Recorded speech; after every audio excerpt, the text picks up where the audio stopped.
안녕하세요. 지난주 내내 영상을 못 올렸었던 것 때문에 조금 죄송하기도 하고 해서 오늘은 좀 중요한 내용을 말씀을 드리려고 합니다. 주식의 가장 핵심이 되는 거래량에 대한 말씀을 드리려고 하고 그 거래량이 왜 중요한지에 대해서도 말씀을 드릴 예정입니다. 여러분들 모두 오늘 영상을 시청하시기 전에 수요와 공급에 대해서 말씀드렸던 이전 영상을 한번 참고해 보시면 좋을 것 같습니다. 거래량은 주가에 선행하는가?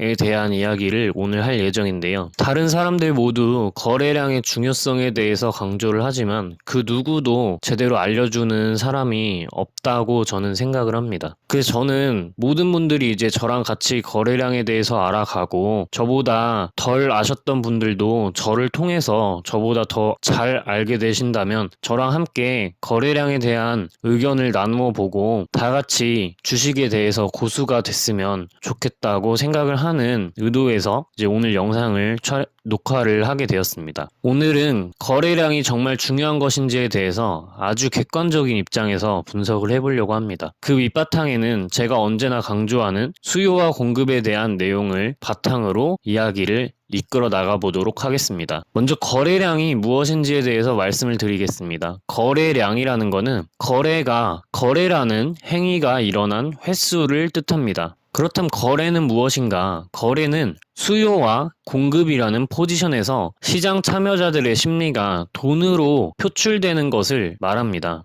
거래와 거래량에 대해서 재정리를 하자면 거래를 수요 관점에서 보면 이 정도 가격이면 기꺼이 살 수 있다 라고 하는 것과 공급의 관점에서 적어도 이 가격에는 받아야 팔 수 있다 라고 하는 수요자와 공급자의 합의점이 가격으로 표출이 된 것입니다. 이 거래에는 언제나 수요와 공급이 합의를 해야 하고 그래서 거래가 있으면 파는 사람, 사는 사람 이 두 객체가 모두 있어야 한다는 것을 말씀을 드리고 있고 여기에는 제가 예전에 말씀드렸던 작용 반작용의 법칙이 들어가야 된다라고 이제 말씀을 드립니다. 나머지 그 두 개의 물리 법칙에 대해서는 나중에 또 영상으로 제작을 할 예정입니다. 가속도 법칙과 관성의 법칙으로 주식을 풀어나갈 예정입니다. 다음으로 거래량을 재정리하자면 거래량은 수요와 공급의 심리의 합작품입니다. 시장에 관심을 받고 있다라는 뜻이겠죠. 수요하는 사람들은 기꺼이 살 수 있다. 그리고 공급하는 사람들은 이 정도에는 팔아야 된다라고 하는 그런 여러 가지 심리가 한 가격 안에서 이제 힘 겨루기를 하면서 거래가 일어나게 되고 그 거래가 많이 횟수가 늘어나게 되면 거래량이 증가를 하게 되겠죠. 그렇다면 거래가 많은 거랑 적은 거는 무슨 차이인가를 살펴보면 거래량이 많다라는 거는 시장의 관심을 많이 받고 있다라는 뜻입니다. 그리고 거래량이 적다는 거는 시장의 관심을 받지 못한다라는 뜻입니다. 수요자가 더 많은지 공급자가 더 많은지에 따라서 가격의 방향성이 정해지긴 하겠지만 일단 거래량의 증가와 감소를 통해서 시장의 관심이 생기고 있다라는 거 그거 단 하나만큼은 확언할 수 있다라는 뜻입니다. 예시를 하나 들어보겠습니다. 뷔페형 대형 음식점을 예시로 한번 들어보겠습니다. 보통 일반적으로 뷔페형 음식점들은 가격을 한번 정해놓으면 웬만하면 올리거나 내리거나 하는 경우가 잘 없습니다. 심지어 내리는 경우는 거의 없죠. 그러면 이 대형 음식점의 가격이 올라가는 과정은 과연 어떻게 될 것인지 그거에 대해서 얘기를 해보려고 하는데요. 무한 리필로 시식이 가능한 그 가격이 15,000원이라고 가정을 해보도록 하겠습니다. 사람들이 이제 이 매장을 많이 찾게 됩니다. 이 정도 가격에 이만큼 즐길 수 있다면 여기 완전 혜자지, 이 집 잘하네 하면서 이제 이 음식점을 자주 찾게 되겠죠.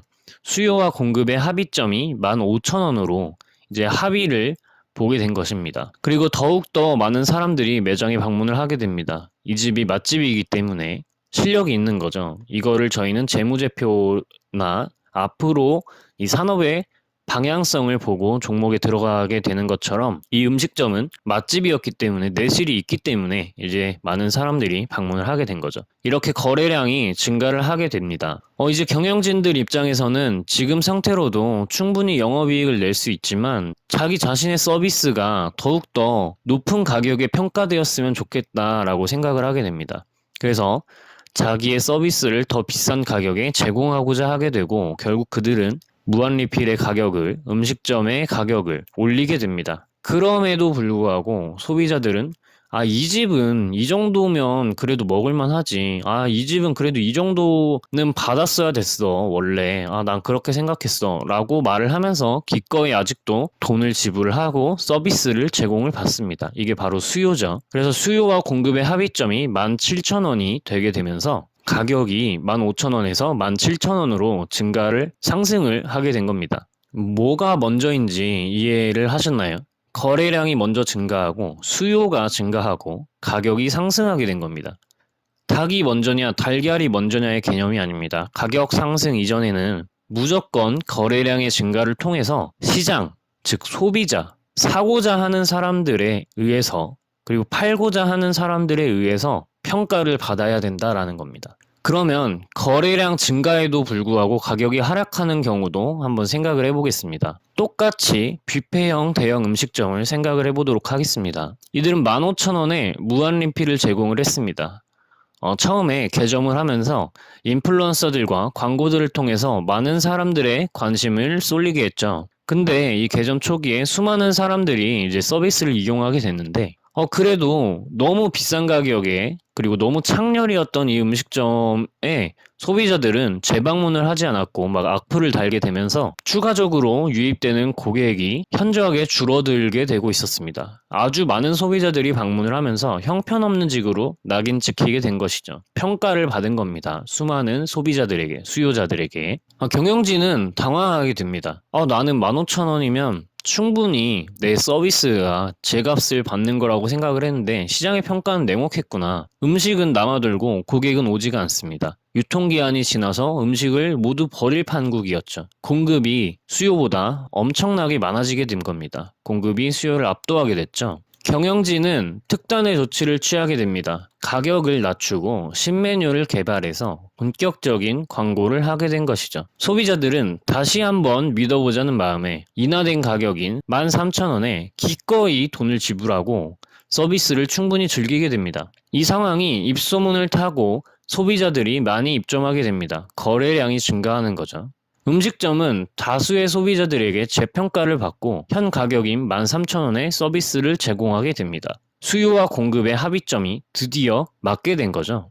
이번에도 뭐가 먼저인지 이해를 하셨나요? 먼저 거래량이 증가하고 수요가 감소를 하게 됐습니다. 그리고 가격이 하락하게 됐죠. 가격이 하락됨에도 불구하고 소비자들의 온전한 평가를 받는 과정이 있었죠. 이 부분이 바로 거래량 증가입니다. 정리를 해보겠습니다. 거래량이 증가를 하고 수요가 증가를 하고 그 다음에 가격 상승이 있었던 첫 번째 예시죠. 그리고 두 번째 예시에서는 거래량이 증가하고 수요가 감소해서 가격이 하락하게 되었고 그 다음에 경영진들이 사업 방식을 바꾸고 가격을 낮추게 되면서 이제 거래량이 다시 증가를 하게 됐고 소비자의 재평가를 받게 되었으며 그 다음에 13,000원이라는 가격이 유지되면서 정상 영업을 할 수 있게 됐죠. 이 모든 과정에는 거래량 증가를 통한 시장의 평가가 필수였다라는 것을 꼭 기억을 하셔야 됩니다. 그렇다면 어떻게 주식에 적용해야 될까요? 결론입니다. 거래량은 가격에 선행한다. 이거는 이제 진리로